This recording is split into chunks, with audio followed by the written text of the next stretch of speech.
is a beautiful mess. A beautiful mess. Yeah. Life is a beautiful mess. A beautiful mess. Yes. Life is a beautiful mess. A beautiful mess. I'm trying, I'm crying, I feel like I'm dying. I'm doing my best. Welcome back to Being Human and Other Shit. We are fresh off of vacay and enjoying our summer. Today we're on the ancestral homeland of the Nisenan people. We acknowledge them as the past, present, and future caretakers of this land. And we are happy to be back. Sad Yes, that we we're no are. longer on vacation together. Yeah, but I was like, I would lean more towards the sad, but like, yeah, definitely happy to be back here.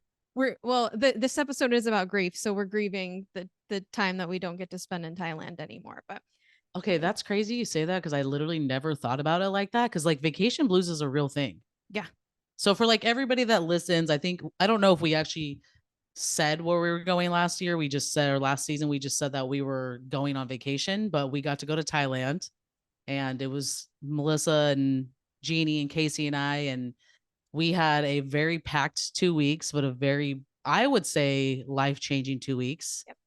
As everybody knows, I mean, I've been pretty open. I've done a lot of international travel in Europe, and I never had done Southeast Asia. And it was just like everything and more that people have always told me about Thailand. Like it was insane. yeah, that was the best experience I've ever had so far. That was amazing. And it was nice too, because, I think like everybody always has, or at least me, I always have a little anxiety about traveling with people because you don't ever know. Mhm. Like you and I traveled together, and it wasn't like that. I think we had a couple moments, but like it really was so easy. And of course you always make everything so easy because you're like the most prepared person ever. Because I'm easy.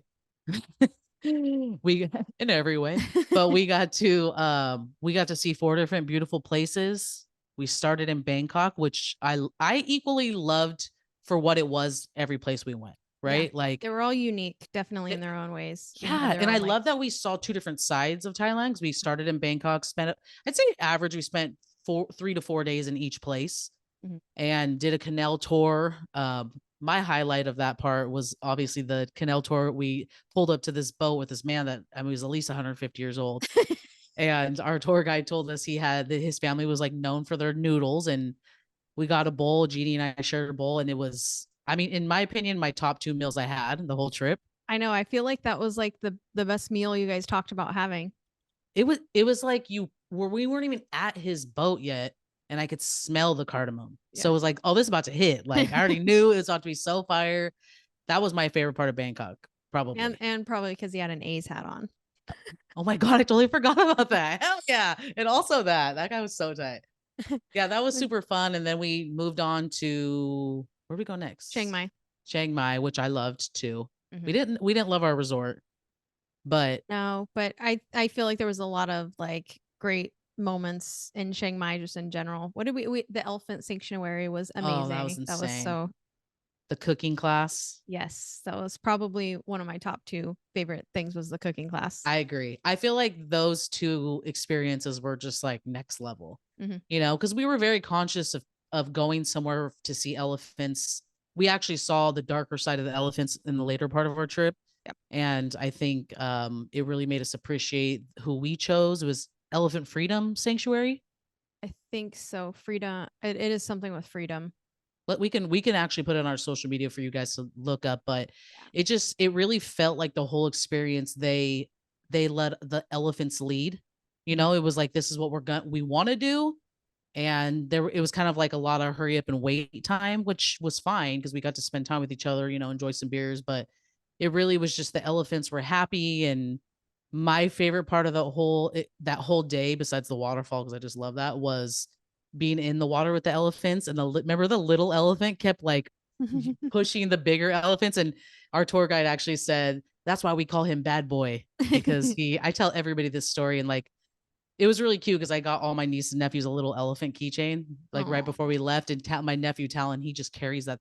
My mom's like, he has it everywhere he goes. That's so cute. And they just like tell people that I was in Thailand. So that was my favorite part was of the elephant, and then the cooking, just being with you guys, that was just fun. Yeah, that was so much fun. Yeah. I feel like everybody was so accommodating. 100%. I was like shocked almost, but and then you go in there with this like entitlement almost, and I didn't want to go in there with that. You feel like, okay, these tourists are coming in here and just, taking advantage of what we have. And it's like they were so grateful for us because that like tourism brings in their like keeps their livelihood going. And That's so kind of the thing I've reflected a lot on when I've like talked to people about my trip. I've talked about it a lot yesterday because it was my first day back to work. And it was like, it was really amazing, but also made me like a little bit sad that like, every place we walked into, people would bow to us and say hello or thank you. And that is their economy. Their economy is based on tourists. And it was like amazing, but also it was just like, man, like they have to really like bow down to people. And I know we're all so gracious for every opportunity we get. So I know we were fine, but I'm sure there's people that are not. yeah. That was the tough part, was like trying to adjust your mindset to that. Like you just wanted to be this like traveler that comes in and like observes their and appreciates the beauty that they have in their country. And it's like they were way accommodating and over the top. Like every single place we went, they knew a little bit of English. So we didn't have a hard time communicating with anybody. And I thought we would. Yeah.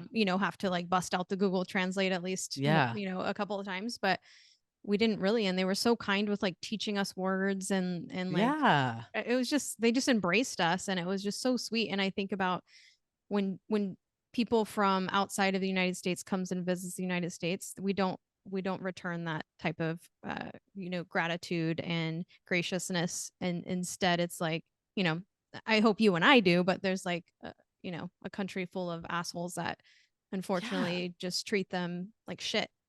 Well, I always think for everybody who's so proud to live in this country, you should be proud when people want to come and visit the beauty of, America. There's a lot of beautiful places and you would think you would be more welcoming, but that's a whole nother episode. But It's yeah, the so we greed, got man. to do that. Yeah, right. I actually had my friend Jess told me like, we love Chiang Mai. My husband and I want to retire there. And then I remember being like, yeah, this is really cool. Obviously we did a lot of cool stuff, but then going to that night market and being like, this shit is insane. Like street, I mean, everybody told us don't eat in restaurants, go to the street food, like make sure you go do street food. That's the best thing to do. And that's what we did. And it's like some people are like, what? Like that's weird. I'm like, no, it was amazing, you know? And then we got to move on. We were, how 6, 7, 8 days in at this point, and we went to Krabi, which was My favorite. amazing. My favorite. Yeah, I think overall it was everybody's favorite because you would literally walk into this like insane, beautiful beach resort with these beautiful pools. Like, at that point we were like ready to try something different besides just Thai food. And they had a variety of food. We walked in, they're like, oh, it's happy hour. Buy one, get one free poolside drinks. And it was like, I've never had so much fucking juice in my life at every goddamn tropical drink you could think of. Dude. And it would be starting or ending at 6 p.m. and Stacy and I would be running down at like 5:55. we gotta get our 2-for-1 drinks. I think they would see us and actually be like, fuck, and like turn around and try to go the opposite way. Cause they're like, these girls are about to order 8 drinks, like 8 blended fucking pina coladas. Like, yeah. So that was amazing. What did we do in Krabi? I know we did one day where we're doing nothing. We literally got 2-hour massages. We did the city tour, right? Where we did the ATV. Wasn't that Krabi?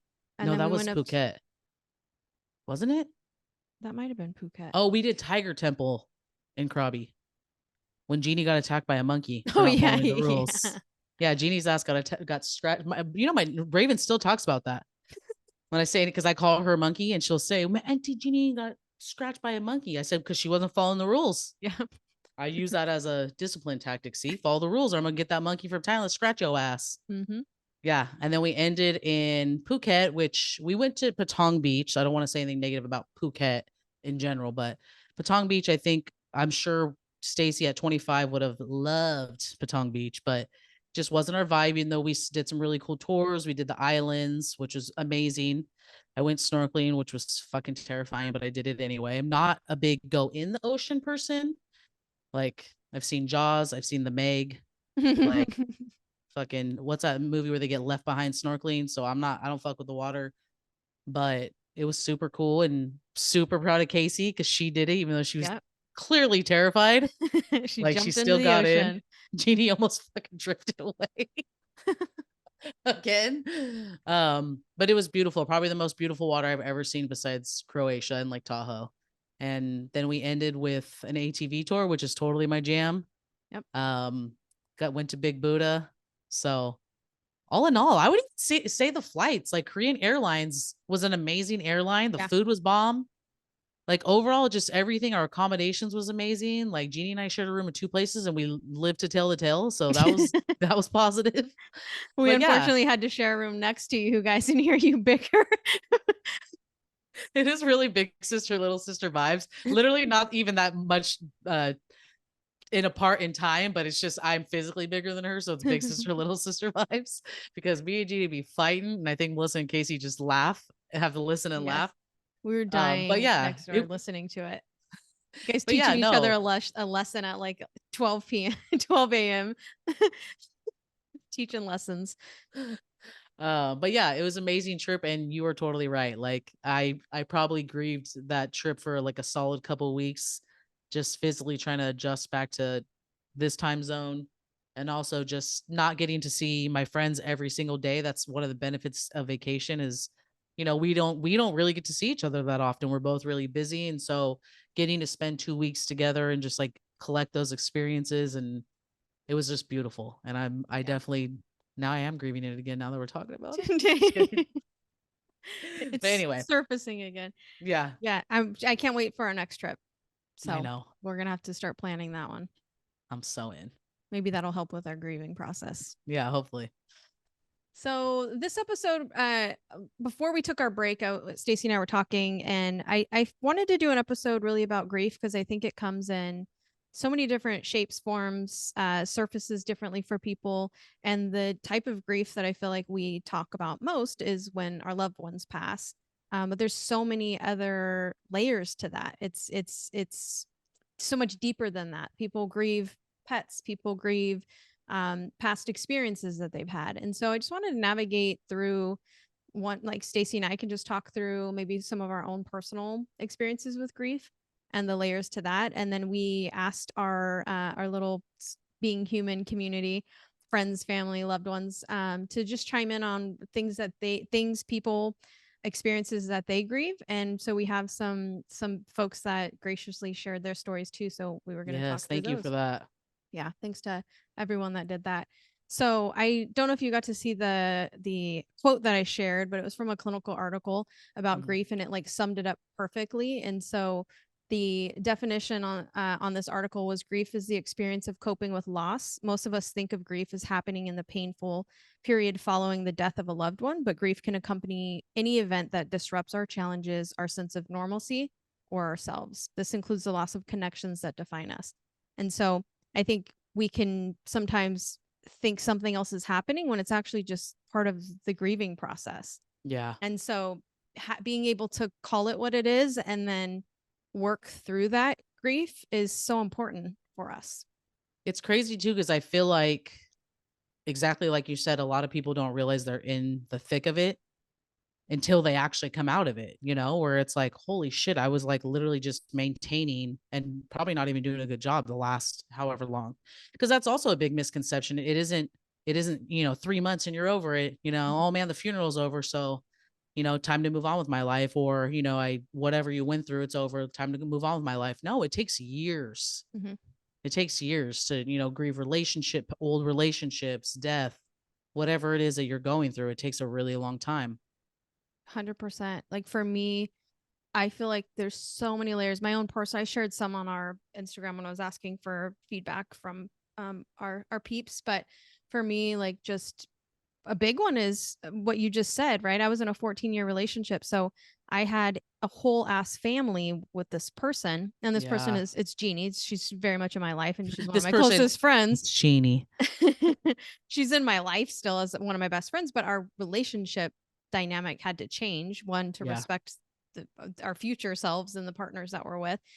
But then two, it's finding that space of like, okay, the nieces and nephews that I had that were technically on her side of the family, they were born during our relationship, so they've only known me as their auntie. Like trying to navigate through that. Like you can still have a relationship with those people, but it looks a little differently because you have to respect the new people coming in, you know? And so, Well, yeah, and also the navigating just like beyond, and I'll include myself in this, beyond what you were experiencing personally, and like as somebody who's best friends with both of you, what you're navigating personally, the dynamic changing, the opinions of everybody, mhm, right? You guys, I'm guaranteed the three of you never heard this, but I cannot tell you how many people would respond to my story when we were in Thailand, or people who asked me when I got home that, had a beer or two and have the courage to say, because, when I say had a beer or two, people who really know me know I'm like a psychotic person over people I love. So it's like, I'm going to say whatever I want, but you ain't going to say shit. Like, I'll clown my friends all day, but nobody else can say anything. So I did get a lot of like, how do you guys do that? And, I started with the like, well, a lot of hetero people can't understand, but in like homo land, it's pretty normal. But I also have to explain it in a way that's more complex than that, because that really is simplifying something that's more beautiful and saying they're family. yeah, And, like if people can't understand that they're going to be family for the rest of their lives, whether it means they talk daily, weekly, or not even maybe just yearly, like they're always going to be family. And it's not weird when you're in it with them. yeah, So it's like you guys have done a beautiful job of going through the grief process together. yeah. And it's like ever evolving, right? Because there's different things that will come up for each of us, I think, as the family that we had, where whether it be like things going on my side where she's not actively a part of anymore, or things that are happening on her side that I'm not actively a part of anymore. It's like you're separated from that now, but you can still grieve. Like as I'm looking in and I'm seeing her brother going through stuff, or somebody going through stuff, and it's like I can check in, but you're not as enmeshed, so you can't, you have to figure out what does that look like. What the It's boundaries are. Yep. Yeah. So it's all part of the process, It's I don't know. I think a lot of people do have opinions about that, but that's okay. We're Well, I think for people, I don't think from my side anybody was saying it in a negative way. Is more like we don't understand. yeah. And I do appreciate, like for me at least, I appreciate when people ask me questions about my life, or like friends that they, parallel see their lives on Instagram or through me or whatever.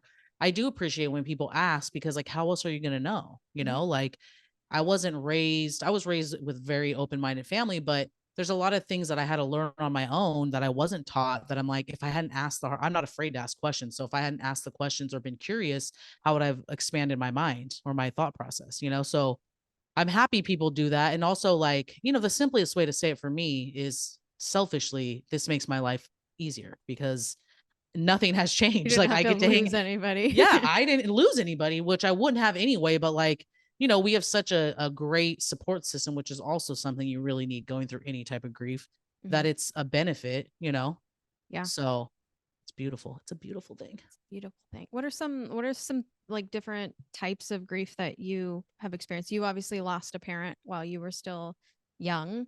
But Yeah. outside of that, or if you want to talk through that, like I know that just as humans, we all experience tons of different levels of grief. Yeah. I think I've grieved multiple like past lives, in a sense of like my old self, in Mhm. different ways. I feel like I'm hella lagging in like different ways, my like screen.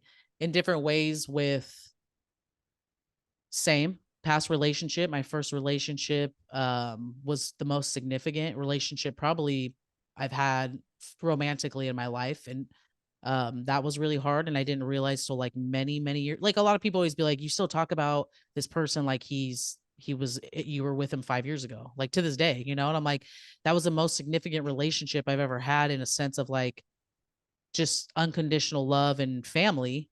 Same, like if I could, we would be friends and have a friendship, because that's all it would be now at this point. Yeah. But with, I think, obviously everybody knows like my grandma, that was the hardest thing I've ever gone through. My dad was hard in a sense of, I was 19 and I didn't understand. I just, like, I almost went in the same footsteps as him, was just at the bottom of a bottle, just masking how I was feeling.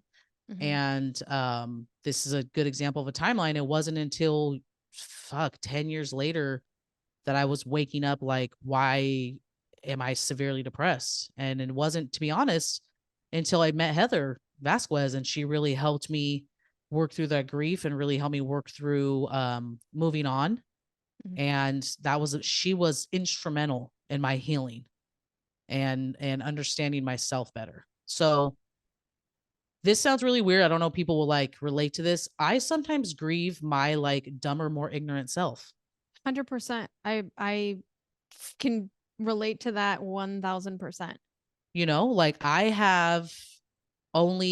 feel I can confidently say I get better and smarter every year. And I better looking, to be really honest.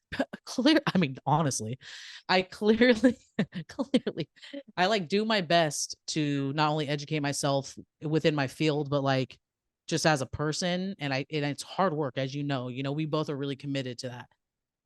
But it's sometimes, I've lost a lot of friendships over the last 5 years, and those have been a lot of really hard, those have been really hard to grieve.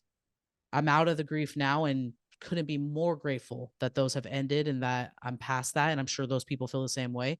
But that is hard because ignorance is bliss.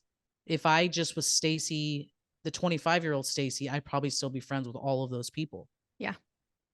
And it's nothing negative to say about them. Our paths just went different ways, but it is hard and it is sad because if I just, was ignorant to the things that light my soul up and what feel right with me, and was just like went on with my normal life and how I, how those people shape me, we'd probably still be friends and I would not be my authentic self. I agree with that. I have experienced that as well, where it's like you grieve the lost relationships that you've had with people, and it could be friendships, it could be whatever, people along the way in our lives that have come and gone. But then it's like, do you yourself today, would you really want that person in your life? Like, do your morals align? Do your, you know what I mean? Like, No, you no. you would just be pretending at that point. And I think that as young adults, like we did pretend a lot because we were seeking validation. We were seeking, like, I don't know, community, or just people wanting us in their Yeah. life, right? And so we just hang on to people that don't really care much about us in Yeah. the bigger scheme of things. They care about the pride of like keeping this relationship for as long as they can, or this friendship, or whatever is connecting you. Maybe it's just having fun, and that's okay. But as we get older too, I think we require more depth to our relationships, and if that doesn't exist, then people naturally fall out of our lives. Yeah, I think they do because I think you and I are definitely people. This is so corny, like I swear, but I love it. That really live out of our comfort zone. I am Mhm. uncomfortable emotionally a lot more than I am comfortable emotionally, and a lot 100%. of that, yeah, right. And it fucking sucks. Like I am not gonna sit on here and pretend like it's great. Yeah. I feel like I'm 50% good at having hard conversations with people because I'm not I don't like confrontation, which is what it ultimately turns out to be, but I will have it. And Mhm. so it's like everybody people that I've been willing to work things out with, it's been better once we have that conversation because it pushes through. I mean, for example, and I know I can say this without details, Jeannie and I had a very uncomfortable conversation in Thailand. Mhm. And, it's between her and I, and it has made our relationship back to like the most beautiful part. And we really worked some stuff out and apologized to each other and, talked about some old stuff that I wasn't aware was there. And it was great. So it's like having those hard conversations, it sucks, but sometimes that works. And for the friendships that I lost, there was no conversations, which sucks, but it is what it is. I grieved it and, I've moved on and I'm better without having that in my life. I will tell you now that I'm really thinking about it, the hardest grief I've experienced besides my grandma, I cannot stress that enough, is grieving my brothers dying, like without them being dead. Like I don't know why I never thought about that, but like, all my brothers have had issues with drugs and it got to a point for my own protection to have to prepare myself to get a phone call that I didn't want to get and like grieving them not being alive. And like, man, that shit gets me hell emotional because like just the thought of even at 40, almost to losing a sibling, even though we're adults, That is the scariest thing to me. Like, it's always been my grandma and my siblings. And I really had to go through that process. And that shit was hard and it was dark for a long time. You know, my family had a really crazy wave of death. My stepdad died. That hit hard and sudden. My grandma, my great aunt, and my great uncle died all of cancer in the same year. So it's like, and then going through all that while not having relationships with 3 of the 5 of my, or 3 or 4 of my siblings, that shit was hard. And I think anybody who has, you know, anybody in their family that has been addicted to anything, not just drugs. And, we talk about drugs and alcohol like it's the only addiction, but there's so much more. Can understand that going through that grief of just mentally preparing myself. This is also just side note, all with the help of a therapist. I've gone professional help for pretty much since I was my own adult, and encouraged to do so by them, to soften the blow. Thank God that didn't happen. They're all healthy, sober, safe. Thank God. Yeah. But yeah, so that was really hard. Yeah. I still struggle with the loss of my dynamic with my siblings because I feel like it continues the space between us continues to grow as we get older and go our different ways, and they have a pretty close relationship with one another, and I'm an outsider and this could be my own doing for whatever reason. But I also, even with my brother specifically, I felt like I had to grieve him because as he was going through, and that's not a story I'll share, but like he was going through his own stuff, and I feel like I have yet to come back to that. Like I'm afraid to connect fully because Yeah. I'm still in that process of like, okay, what does that mean? And then he's just gonna like disappear or be gone, And so Yeah. if that makes enough sense with the the vagueness of that, but so it's almost like you are afraid to like fully connect with somebody because you're afraid they're gonna leave or uh, just something's gonna happen. Well, So to be did honest you? with you, I feel that way even with romantic relationships, like, I've been single for 3 years now and loving it, right? Having fun. Everybody always makes fun of me because I always have like a don't touch me summer, but like a hot girl winter. So like I literally have not had physical contact with somebody for months because I'm just like, but I think literally I'm just like, I am not interested in anybody. Please let me paddleboard and just leave me alone. But like I think with relationships, I actually reached out to somebody. I'm going to start, I think it's called EMDR therapy. Because I've been looking, and I've mentioned on last season too, I've been looking for a breakthrough. I think traditional therapy has served me so well. Working with Heather has served me so well, but I'm looking for a different mode of therapy that's going to give me a breakthrough. Not even quite sure exactly what it is yet. She gave me a full explanation yesterday, and I had my first appointment the end of this month. But I'm sure we'll tap into, I mean, man, if I had a book of traumas, the motherfucker would be through the ceiling because I don't even necessarily believe in God. I believe in a higher power, but I feel like they're like, God gives the toughest, like, I don't want to be a soldier dog. Like, can I just live an easy life now? Fuck. Let a girl Like, breathe. let a girl live. But also I'm in saying that, my life, I am thriving. Like, I think going to Thailand for 2 weeks, being able to afford that, having the privilege of traveling, that really put me in a place of like, girl, you're thriving and you're more opportunity than most people. So yes. Yeah. Some other things too that I feel like come up for me, and this is probably just across the board in the world we live in now, but like every single day there's something happening between global pandemic, freaking opioid epidemic, houselessness I mean, if you're living in Northern California right now, are seeing it like crazy, and I'm sure other parts of the world too. And just the constant natural disasters, freaking Maui's just Oh on my God. fire, and all the Devastating. people dying constantly around us. And it's like becoming normalized. You know what I mean? Like we're not as phased by We're these like desensitized by it. huge thing. That's yes, desensitized. We're just like these huge, massive, like tragic things that are happening, and we're just like, but I mean, honestly, we're recording in August. By the time this airs, people are probably not even gonna be talking about Maui anymore. I know, that's the saddest part. But And yeah, everybody it's spends so much money going there devastating. and, you know, taking advantage of all their natural resources. Yeah, it's so sad. So like if you think of all the things that come up and it's just people like you said before, right? You were like, oh, why am I depressed? Why am I this? It's like it's surfacing for all of us differently, but like these are the reasons. These are the things we need to walk. We need to be able to walk through this grief, and it's heavy. There's a lot of it happening all the time. It's also things that are impacting you on a subconscious level that you're not realizing, right? Like, um, years ago when I was at ABC, I had a little girl who got, and I think I've kind of spoken about it here. She got into a freak accident and burned like 76% of her body. Oh my gosh. The grief I felt from that. That's another thing I'll talk about is teacher grief. You know, it's a lot of it's teacher remorse. You never feel like you're doing enough. It's this guilt. I can't imagine being a parent. Like hats off to parents, especially single parents. Just like the grief and remorse and guilt and regret you probably have to always feel.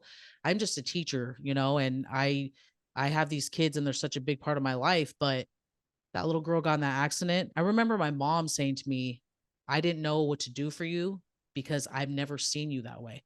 I mean, I felt like I felt like I had 16 weighted blankets on me because the just grief I had for this little girl's life, the grief I had for her, what her family was going to have to endure for not only that year of her life, but just the rest of her life, you know, like her whole body was burnt for the most part. And then the dad was also, you know, part of the accident. So it's like, it just, that teacher grief that I felt was intense because I just, you would take everything away from those kids not feeling something. Yeah. No matter what people say, when a kid, especially for my population, has a diagnosis, you already feel some grief because there is going to be challenges that, you know, neurotypical kids don't experience. So it's really hard to deal with that. But like I've said before on the teacher episode, that is a big part of my specific job and my age group because you know my kiddos are newly diagnosed. I'm literally doing assessments from an academic point of view with a school psychologist, with a speech therapist, with an occupational therapist. We are on these meetings delivering the news of your student or your child qualifies under the category of, you know, autism or emotional disturbance or whatever special ed diagnosis they're getting. And it's like it's it's painful to watch the pain in these parents face because it's like they probably already knew, but also just the, you know, where do I go from here, feeling lost, feeling hopelessness, feeling, you know, this sadness. That's all grief. Yeah. And I always tell parents, you know, like I'm about to have kiddos again, and brand. I mean, I'm getting like a lot of new kids this year, and we go through it, and you know, I like to let parents know, like you're seen, you're heard. You know, let me know how I can assist you. And the beauty in that with grief, once you get out of it, is you realize you have this community of people that really support you. Mm-hmm. If there is one thing from my grandma's funeral I could take away is I remember one of my great aunt that passed actually saying like, you know, look, you have two tables of people here for you.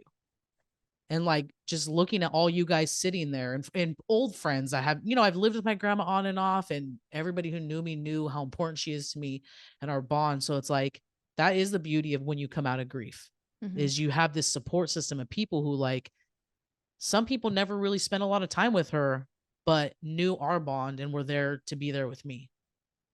But You that know, just so it's goes like, to show too what you bring to your relationships with your friends, with your families, with the people that you work with on a deep level. And so like they're showing up for you to help you navigate through that grief. And it's also in part because you show up for them, you show up for all of us. So it's you're just getting that back in return too. You know, yeah, you're seeing it because folks that don't show up probably don't have two tables worth of people there for them either. yeah. Thank you. Yeah. But yeah, no, it is hard, like back to like the teaching stuff, because you know you always want your parents to feel supported. Yeah. You know, 100%.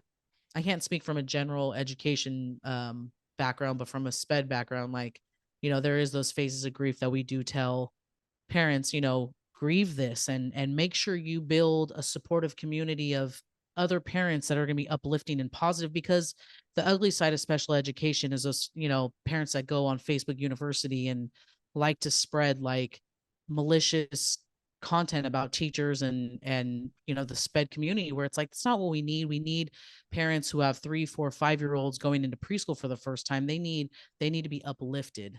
You know, they don't need to be told what's negative. And I think, like any field, you know, parents, I come in with I always have one parent a year comes in guns blazing, trying to tell me, well, I know they can get this and they need this. And it's like, they actually don't. And when you're trying to get that resource, you're taking away from a kid that does. Yeah. So it's like, you know, grieve with other parents, but don't, you know, do it in a healthy way. Yeah, don't let it consume you.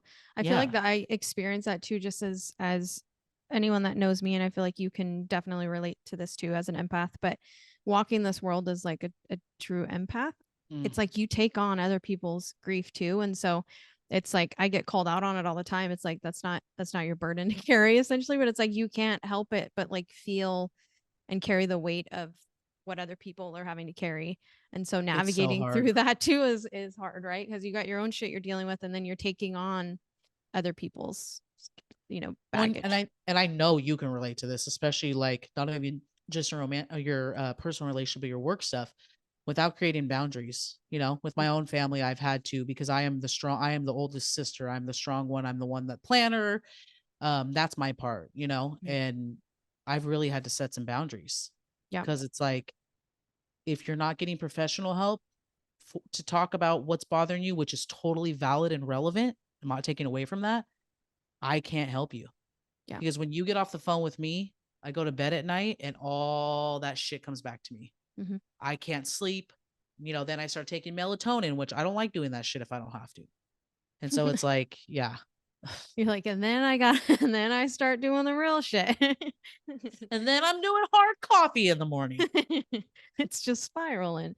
So some of our peeps on Instagram had commented on some stuff. So we had one person say grief's like waves for me, sometimes calm and hardly there, and other times it sweeps me away and I can't catch my breath. Missing my mom never goes away. Missing my auntie never goes away. I mourn the loss of the family dynamic that was all 5 siblings together, laughing, goofing around, and being silly. All the Oh my cousins God. at parties. I miss my youth and simpler times. I miss me before loss. And so I think that that's something that a lot of people can really relate to, right? I think that's part of like us getting older too, right? Like as we start aging, dynamics do change. The childhood relationships that I know I personally had with my cousins, like we all started having our own families and work life and what you want to do professionally, personally, what's going to continue feeding your soul. It kind of takes you off. I guess it the distance is there between you and these family members. Like it's not going to be the same forever like that, That's crazy. I really never thought about that. I really, really never thought about that. Actually, you know what? I saw a TikTok of this girl who got like a little teary eyed because she was saying, I think she's like an up and coming musician or whatever. And she was saying actually that exact thing, just grieving the family parties. You know, when you come from a big family, Yeah. I actually had a really hard time when I first moved out on my own, being in a house. And the funny part is there was 8 of us in a house, but everybody was in school and then also working 1 job, 2 jobs, Santa Barbara, so probably 5 jobs, but like trying to like, you know, make way in the world. And I remember being alone for the first time in 19 years. Yeah. And just being so homesick, but not enough. I mean, I hate Lodi enough that I never wanted to go back, but like being so homesick for what I had at my mom's, which is like chaos. Yeah. You know, like people forget, like Vince and I are significantly older than the little one. So it was like these just little wild kids running around. My cousins were always over. Like that is so true. And then with my dad's family, same shit. My dad would drop us off. We'd be out. There's 23. I think there's 23 of us. The last time I counted grandkids, we'd be gone, you Yep. know? And You're like, it's crazy. yeah, you're just like you're really grieving your childhood, and they said it like I miss my youth. So you're kind of just grieving the zero responsibilities a little bit, like where you can just be like, bye. Probably grieving also a time and place like when we were younger, we went out when it was light and we came back home when it was dark, and there was not, there was still high crime happening, and there was still, things that we needed to be careful about, but like it didn't seem as present and in our face as it does now, where it's like you don't even want your kid to be in your front yard by themselves, let alone Hell no. traveling all over the city by themselves with no cell phone, no way to track them or connect with them. So I don't even want my nieces and nephews like play with the neighbor kids. no, They've lived there. That's the only house they've ever known, you know? it's Like just you feel like it's you can't crazy. trust anybody. And I don't know if it's just because it's more in our face now, you know what I mean? But it like all of that shit existed, like serial killers, everything still existed before. It just wasn't, I guess we didn't have as much visibility. Now everything's online, everything's in our face all day long. And so it's like aiding our anxiety, you know, it's feeding our anxiety beast. And so we're then passing that on to our kids and making That's them so all scary. scared. Yeah. Another one that I read that you sent was the quote that Mark said about like basically being a former athlete. Mhm. That's also another thing, and that relates to grieving your old identity. Mhm. You know, I can relate to that. Like, I love sports. I've always been an athlete since I was young, and once you get out of high school, it's like, you know, I used to play travel ball, so it's like 5 days a week of practice, sometimes summertime tournaments every weekend, and love that time. You know, love those days, and then you get out of high school or you stop playing and you're like, what, who am I? Yeah. What do I do? You know, what do I, if I'm not a Stacy, the catcher, who am I? You know, and I'm sure for him, it's like, if he's not, you know, you don't, a very small percentage of people go on to play pro ball. You know, there's a decent amount of people that play college ball, but even those people, once they get out and play do any type of sports or music or whatever it is that they don't go pro in college, like that's it. Figure it out. Figure out who you are now. You know, you've based your whole identity in this your entire life. Yeah. I definitely related to that too, just being a former athlete. Like, Yeah. and I really felt it too. Like he was like, he said like what he used to be able to do. So even like physically our bodies as we age and you're like, this was easy. Now it's like, I mean, trying to do like anything that has too much jumping or like things that like, you're like, okay, that my knee kind of hurts now. My ankle's a little sore from that. It's like Yeah. your body can't do the same things that it used to do, and we're still young and healthy, and so our bodies can still do more. But I like even almost grieving like what the future is going to look like, you know, and that these Mm-hmm. pieces are going to be gone a little bit. I, Yeah. I I guess with that too, like I think about my parents aging a lot and my nieces and nephews getting older, and like there's like moments lost right between all of that. I was very, very close to my oldest nephew growing up. I was a whole nother mom to him. Mm-hmm. And then with my younger ones, like I have a busy life and I try and be as and involved as I can, but it's not the same. And They then also just live like, very far from you. yeah, they live pretty far too. So it's just, I don't know, grieving like those times that you don't get to spend with them as much, and parents like you're prematurely kind of like we were talking about with our siblings, right? You're prematurely grieving them not being here anymore because you're Yeah. seeing aunts and uncles and grandparents like pass away, and it feels closer to that. Oh my So God. That's my little brother's like, he just lives in this place. You know, I think for him, it's, you know, he lost out so many years with mhm, this family. That now it's like, you know, I was like laughing the last vacation we went on. Like my mom would like pick up an empty cup and he's like, mom, let me get that for you. And I'm like, Mikey, she's not fucking helpless.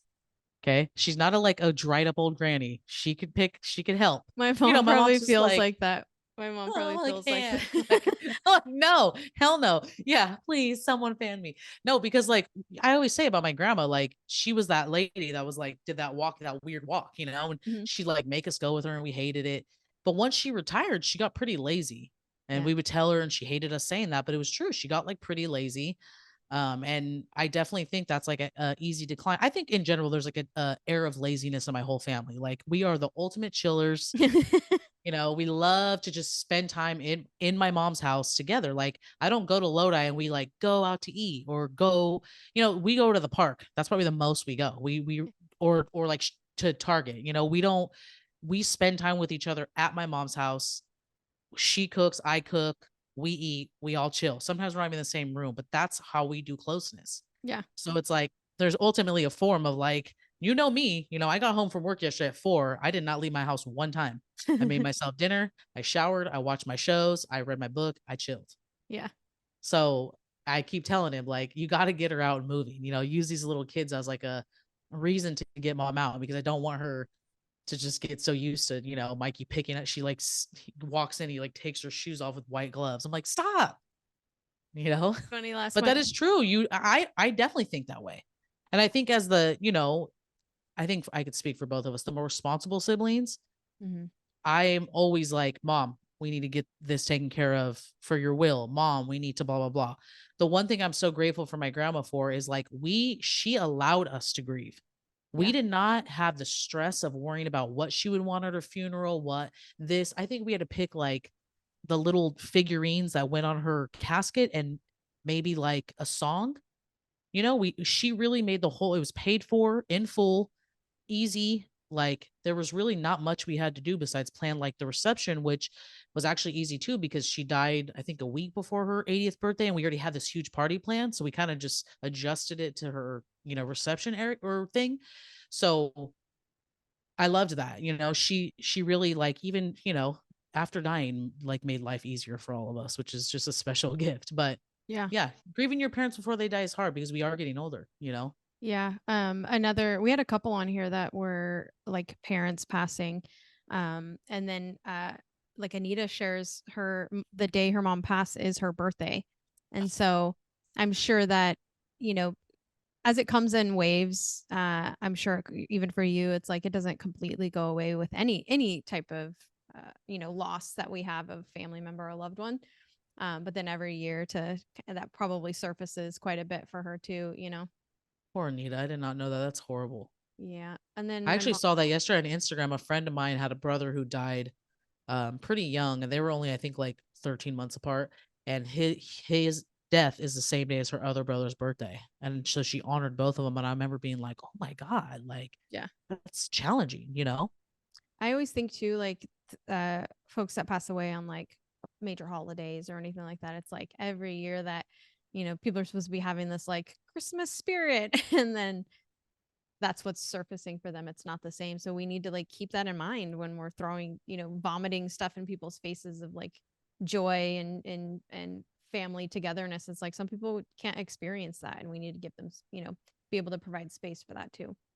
I think that people don't like reading the room has Mhm. really like left people's self-awareness. I'm experiencing that now with someone where it's not even me directly, but it's just like someone bragging and boasting about this and this. And another friend of ours is like going through it. And it's like, dude, read the fucking room. Yeah. And it's hard in saying that because it's like you don't have to dumb down your life to like accommodate other people. But I think as somebody who also cares about this person, you could read the room and be like, maybe it's not the time to brag about what I have going on when this person's like in a deficit. Yeah. It's crazy. Yeah. It's funny.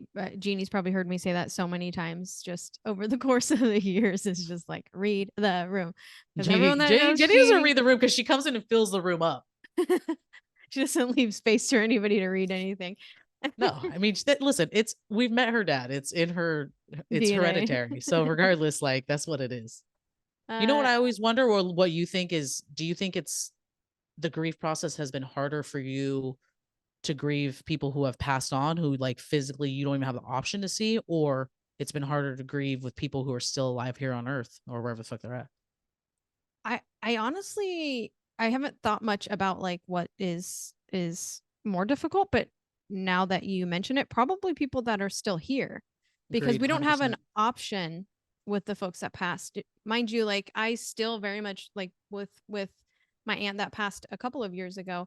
She comes up all the time for me because we were just so intertwined, like our lives. And not to say that my aunt that passed before that is any less important in my Yeah. life.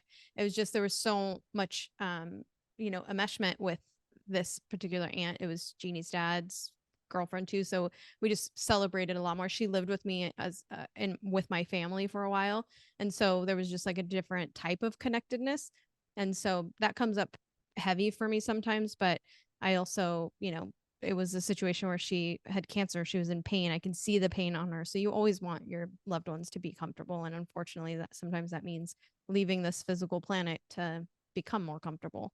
Yeah. But I do think, now that you say that, I do think that just the people and the things that exist and are still going on, like friendships that have passed or we lost, Yeah. it's that comes up, and it is like confusing sometimes, and you miss pieces of it. But then when you really can sit back with a clear mind, you're like, I see why that's not like happening in 100%. my life right now, you know? Family relationships, I think that's really hard. I've been pretty open about family relationships I've lost since I've come out. And I mean, it was hard for a while. I think for those friendships and those family relationships, it's very hard at first for me, and then it's like, okay, well, see ya. Yeah. So that's where I'm at with that specifically. I've been for a very long time. It's been years and years and years. But the hard part about that type about family relationships that you either choose to let go of or who lets go of you is sometimes you have to see them still. Lodi's a really small town, and for example, like a lot of people know, I'm not super close to the immediate members of my dad's family, except for a couple cousins that, even if we don't talk, are very in my heart deep. I love them so much. But like, one of my cousin's sons happens to be in my nephew's kindergarten class. So it's like, my family is just so big, and on both sides. So it's like sometimes seeing, when I saw my cousin, it was an instant like, oh my God. But then it's also like a sadness, because it's like, I don't see how we could be close, and so that's those family relationships, losing that is hard, especially when you grow up super close, like you said, with your cousins. And it doesn't feel, I think I as Alicia said on here earlier, I think I grieve the closeness that was there, but I, and I miss them, but I think that we just don't have time and space for it right now to be exactly like it was. That my time is filling up with other things, and it doesn't mean I love anybody less. It's just we have different priorities right now. Yeah, 100%. That's like normal life shit. I think mine's different in a sense of like, I wouldn't have those people in my life even if it was an option. Yeah. It wouldn't be good And I for have some me. definitely family members feel the same, where you just have to see them every once in a while, and it is what it is. But well, it's a disappointment. That's a big part of the grief process too. It's just like a disappointment of like, why can't you just love and accept me for who I am? But then you go through that grief of like, well, why the fuck can't you? Because I'm awesome. So fuck you then, like, fuck you then. Yeah. It's like your Like, insecure self comes up and whispers shit, and then you're those like, interfering secure self thoughts. is like, no, fuck that bitch. Period. But my mom kind of answered something that you just asked me, which is, she says she has like double grief, that she grieves the loss of like dear family and friends over the years, and now they're gone. So I think for her it's probably like, oh, okay, like I can't then reach out to this person that I've been disconnected from for years and years. There's not an option anymore. So I think people feel that too, right? Like, man, I should have stayed more connected. I should have called this person then, and now it's like there's not an option. And so we have to just navigate through that, and try and do better if there are people in our lives that we want to make sure that we don't get those same feelings coming up if they pass. So it's just like trying to stay connected to the people that you hold closest. What would be another form of grief that I'd be interested in hearing a perspective that you and I cannot relate to, is the grief of being adopted. And then here, sometimes if you're, depending on the city you're in, I've known people who've been adopted and heard that their biological parents who they never had a relationship with passed away. Because it's like, regardless of how you were raised, like, your family is your family. It doesn't have to be blood. There has to be some type of like feeling about, these people who birthed you, passing on, and feeling like, did I do the right thing by keeping them, away from me, or should I have made a relationship? Because there's also the thing that we don't talk about with grief too, is the guilt. There's so much guilt that comes, like, I held so much guilt for so many years after my dad died, and it wasn't in any way guilt of like, should I have said something? I truly was so ignorant to how bad his addiction was. I think a lot of people can relate to this. When you are the, child of an alcoholic, everything's normalized. I didn't go, my mom was like pretty dope, which I hated at the time. I didn't spend the night at friends' houses. That was not an option for us. My mom kept us close to the hip for her own personal reasons. And so for me, I didn't go to other houses and be like, oh, their dad's not drinking a 12 pack a night, or their dad's not Yeah. drinking whiskey out of a mini bottle 5 times a night. Like I never thought about that stuff. I never saw that stuff not being normalized. So I didn't have guilt about around his addiction. I had guilt around not remembering the last conversation we had, because I've always been very spiritual, and I'll never forget, like, the last 6 months of his life I wanted to be with him all the time. Like, I had a very different relationship with him than Vince did. Mhm. I always say my mom was like my backbone. Like, we were always fed, always had a roof over our head, were taken care of, you Mhm. know. My dad was like my heart, my emotional self. He was a very emotional man. He would super affectionate, tell you how he felt about you, never left without him smothering you with love. And that's me. And I love that. But so for me, it was like I had this overwhelming sense of like wanting to be with him all the time. And I remember we sat outside. I was at that age, where he'd call and he was such a bullshitter. He'd like say stuff to me in Spanish. I'd be like, speak English. Or he'd like sing to me and I'd be like, stop singing. I'd be like annoyed by him. Mhm. So I remember him coming to my house and us sitting in front of the house talking for like 2 hours in his car. Like, that hadn't ever probably happened. Yeah. And then he died very quickly after that, within probably a couple weeks, or if not even just a week. And I remember the guilt I had for years not knowing what that conversation, to this day, I have no idea what we talked about. But do you remember the thing that is beautiful is you remember how that like made you feel?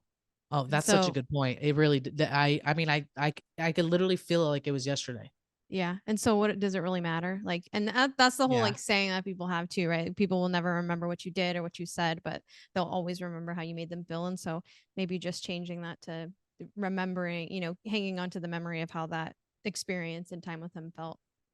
Yeah. But I know it, like, guilt is heavy. I'm glad you brought that up because guilt is Yeah. heavy in like so many different of these scenarios.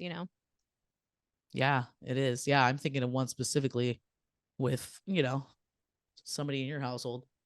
Just that guilt of, like where if you did things the right way, and should you have done things differently, you Mm. know? Yeah. It's hard. Yeah. And then this other one is really impactful. Anna said she's grieving the loss of her home and stability that inherently accompanies it. So like that sense of safety. So she there was reasons, but she is no longer able. She was like kicked out of her home.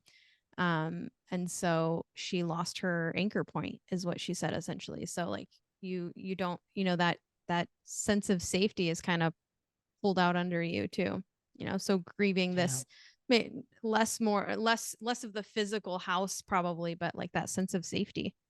That makes so much sense. Honestly, my grandma used to always say a house isn't a home unless you make it that way. And I was always like, bullshit, because her house was like the only house in my entire life I ever felt truly safe. And I mean, Heather literally, I lost my grandma and a long friendship, long time friendship, somebody I lived with multiple times around the same time. And I remember Heather saying, you basically had the rug, your whole, or your safety blanket pulled up under you. Mm-hmm. 2 people, one physically died, one, died emotionally for me. And I remember thinking, like, years before my grandma died, people moved into her house that I didn't feel safe with. I felt attacked by, so I never would go there. I didn't go to my grandma's house for years before she died. And, that is true. Your home should be your peace and should be your safe place. And I love Midtown. There would be no reason for me to move out, but this house is the first place I've ever felt at home in. Even the home I owned, I didn't feel that way. Yeah. That was my home, like I owned it. So it's like, that is so true. Losing that sense of stability is such a big deal. Yeah, that's so sad. And then Maui, who's my coworker and friend, which we are gonna have him. I told him we'd put him on one of these episodes because he has some really great stories too, just um, from his background. But he said, coming from a family as large as mine, I had been to more funerals as a child than most people go in their lifetime. Also, the grief of aging. I think it's not talked about enough with people our age, more thought of as a midlife crisis when it's more of an existential crisis or of mortality, and judging yourself to see if you've accomplished everything you've wanted to by this age. So I think we continue to do that, right? We're 40s now. And so we Casey and I were just talking about that this morning, actually, just in like as I was thinking about recording with you today, I was just like, Yeah. you know, do you what kind of things do you grieve? And it's like grieving the things you I don't know if it's just like what we think we should have by now or have done by now. And then for me personally, like not having a child and not knowing if I want a child, but knowing that the option may not be there or the time is ticking to whether or not fertility wise it will be there or not. And so there's like a lot that happens in this, you know, between 40 and 50, I think, for people. That is so true. I mean, I feel like life, I think I'm the opposite where like life is, I almost feel like Benjamin Button, right? Like I feel the happiest the last probably 5, 6 years, like getting out of all my grief, there's so much actual death and so much emotional death of relationships for me the last like 5, 6 years that now I'm out of the thick of it. And I'm like, no, like I'm the happiest I've ever been. I feel the most solid and grounded in my feet and in my body and, and my friendships, my relationships. But I really see that with men. I mean, I Oh yeah. truly believe one of my male friendships that ended, I saw this person turn 40, he's a couple years older than me, and just it was like such a change in him that I was like, I didn't like who he became. He became this like douchebag that clearly lost his identity and, lost sense of who he was as a person and just, everything he did was out of fear of like being viewed as a weak person instead of just being vulnerable and like leaning into that vulnerability. He turned into like what I would consider a douchebag. And I think for men, I've seen such a big, I'm sure there's a lot of women that feel this way, just not in my experience. 40 is a big thing for men. I It think seems to be this big issue. do you think that do you think that that response is because men are like this, there's a stigma around men being like vulnerable and being able to like express emotion so it comes out differently? Like what do you why do you feel like in your opinion it's so different for men and women? I think that I think almost every man that I have seen go through this doesn't have children. I don't know if that's related, but I think like you said, right? Like for me, I went through that last year. Remember last summer, I really was like, this is a summer I'm going to explore if I want to have kids. Cause if I do, I wouldn't mind being a 45-year-old parent. I just was like, I need to like get the egg freezing process going and like get this going. And I, ultimately decide I don't want to have kids. But it's probably been about 3 that I know, one recently and then 2 in the past that have turned 40 and went through, did not have kids. And I think some kids genuinely want to have kids. And I listen, I've said it before. I've said it this morning. I said it to my mom. I could imagine being a parent, nonetheless, a single parent, nonetheless, just like 1, 2, 3, 5 children. Like, what the fuck? That's insane. But I also do see people become parents before they deal with their own shit. And I see a lot of people become parents that don't accept that like parents are going through the same shit you and I are going through. Mm-hmm. They're going through grief, they're going through regret, they're going through depressions, anxiety, emotional, instability. And then on top of it, trying to like raise a healthy little human being that's like dependent on them to live. So I think a lot of people get sucked into an identity of being a parent. That's what they lose themselves. So their And growth is stunted almost, right? totally stunted. So it's like these men that I've seen go through that, like whatever crisis, they're not parents. And I think that, it's like almost like they revert back to their 21-year-old selves that like it is age appropriate to act the way they're acting at that time. Yeah. That's funny. I It's also so do agree with you though. I think that like everybody that said that I'm about to be 40, but everybody says like 40 is this tipping point for a lot of women just in general. I think we start to become, I mean, I've felt it too just over the last few years too, just being more comfortable in my own skin. And I think that we stop giving as many fucks. And I think that the older we get, we just stop, not that we don't care, we're not compassionate human beings, but we stop caring about the shit that doesn't matter.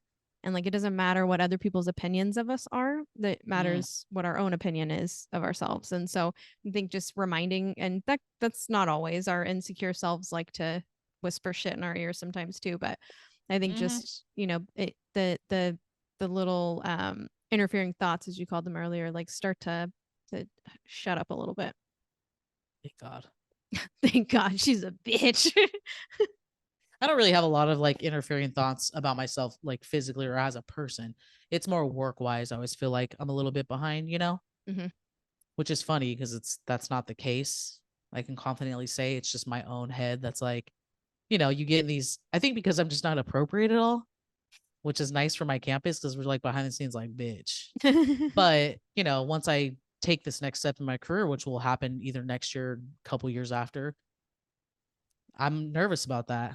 I think I will grieve being a teacher because being a teacher, you're a little bit more of like to yourself and you get to focus on your little classroom and community versus like, if I take an admin role, it's like I got to be a part of this team where I'm like running trainings and speaking up and doing stuff that maybe I don't necessarily want to do, but it is a bigger part of the picture for education. I think I will go through a very sad grief process for that. Yeah. We'll Like, we'll be I don't want to prepared. do this. We'll be prepared for that. Yeah. Someone else was on here commented on the fact that they're going through a divorce and grieving the family that they'd always like wished for and that they had. And so that's a tough one, right? We've had multiple friends either, like end relationships or myself included, but like Yeah. just divorce in general, right? There's reasons why, and in this case, and I don't want to speak for her, but like in this case, it could have even been because she had younger kids, and we see that a lot. And then the kids get older, and you end up having to reconnect with your spouse a little bit because sometimes the connection is lost, and it's all about what you said earlier, like you're in the like raising kid zone, and everything else is just noise around it. And so when that quiets down, again, I'm not saying that's this person's situation, but with divorce in general, you have to like figure out, do I even like my spouse, or Oh my were we God. just good co-parents, Yeah, like people like kids move out and that's like shit gets real. What about people who get cheated on? And the ones Yeah. that actually are like, I'm not doing this and they just cold turkey leave. It's like, Mhm. You're having fucking pizza Friday night and Saturday your whole life is upside down. Yep. Can you imagine besides the feelings of obviously frustration, hurt, like rage, anger, but the like, oh, it's Monday and I have my own apartment. Because there are cases like that where people get cheated on, they're like, fuck you, I'm out. Never Yep. talk to them again. Fucking pie in your Like, face and then you're yeah. like dead. Like, can you imagine like that? I mean, that has to be grief on a level of like, I feel like I would just take a sabbatical at that point. Like, how do you even survive? I don't I I don't can't understand it.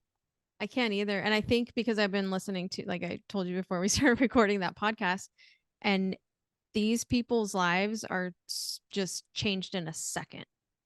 Like a second. Each one of them is like they didn't have that information beforehand. And in 2 seconds, the person that they thought they were with is a completely different person. And they had like going through that is hard enough. Like you're with this person, you're seeing them every day, and they're wearing this mask, right? Essentially. And then they're living this whole dark secret life behind the scenes. And they're just a whole different human than you thought was in front of you. And so you have to like, I'm sure there's a lot of guilt and frustration and a lot of like questioning your own judgment of like, how did I not see this? What am I doing? Like carrying a lot of that with you too. So I'm sure people that get cheated on feel very similar, but then people that get betrayed or, something that drastic happens where they end up being arrested for something or doing something that you never would have in a million years imagined them doing. I mean, as a single person, like, I feel like I should watch that show, but should I watch that show? You'll never date again. I'll never date. Like, I'm very comfortable in my space by myself. Like, it's gonna take somebody fucking amazing to get me out of this hole. Dude, I've been looking at everybody differently. All my coworkers and shit. I'm like, Everybody's a suspect. the kids are saying sus. My bad. I'm a boomer. My boomer fingers. And then Heather just like left. If we want to kind of leave off on this, and if you have anything else you want to add to it, but Heather Vasquez, who you brought up earlier in this chat, is just such a beautiful light, and she does a lot of a healing work around grief, and has had multiple clients that she's helped to navigate through that, and so Me you included. personally, multiple times through all the deaths I've experienced, actually. Yeah, so I'll try and sum it up a little bit. I won't read the entire thing, but ultimately, she appreciated that we were like shedding light on, the many layers of grief and illuminating the areas most of us have grief around that don't get talked about a lot. And that was the whole purpose of this. Is the main thing that people talk about is when people pass, loved ones pass, and that's the only type of grief that a lot of people can think about. But there's so many layers to that. And so being able to talk about it and know that that's okay and call it what it is and be able to navigate through it. But she said, as we've been talking about, she said we can also grieve the things that we thought we were going to have and didn't. We can grieve that our parent was never the parent we needed them to be. I think that's a Oof. big one that comes up with folks our age. And I'm sure that our own parents even grieve that, right? That they weren't the Yeah. parent that they thought they would be, you know? Yeah. And then the grief, that grief can just be very, very deep for people.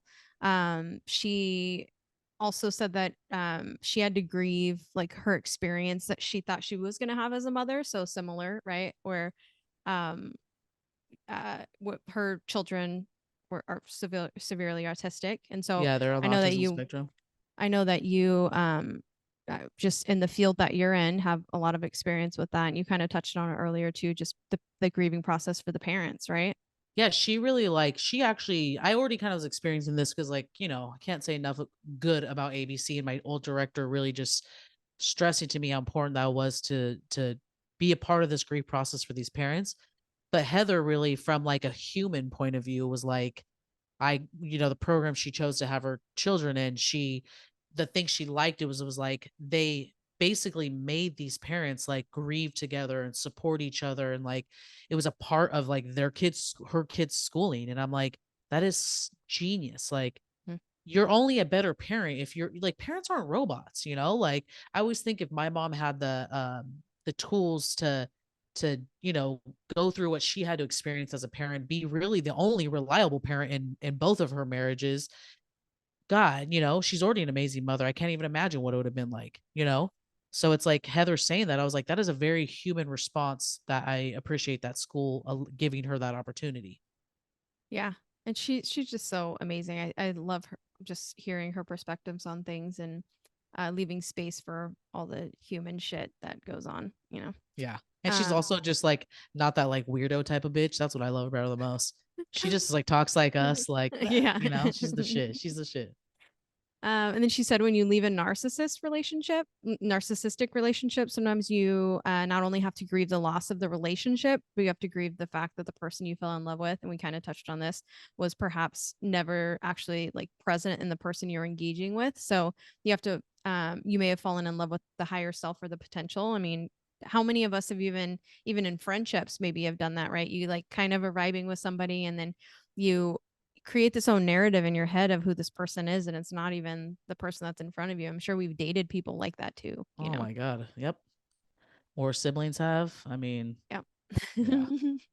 Yeah. It's a whole other thing. Also too, if you want to read these comments in full, if you're following our page, it's on Higher Love and on Being Human. These comments it is a post, so you could always go back and read it, and feel free to engage with people on our social media, so that there is a community of people that understand what you're experiencing. Yep.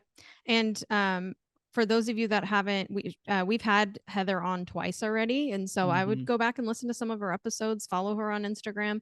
She does a lot of this type of work, this healing work, and so I know that we both love and adore her. And if this is some type of therapy that you would like to explore, she is absolutely a beautiful, beautiful human being that can help navigate that with you too.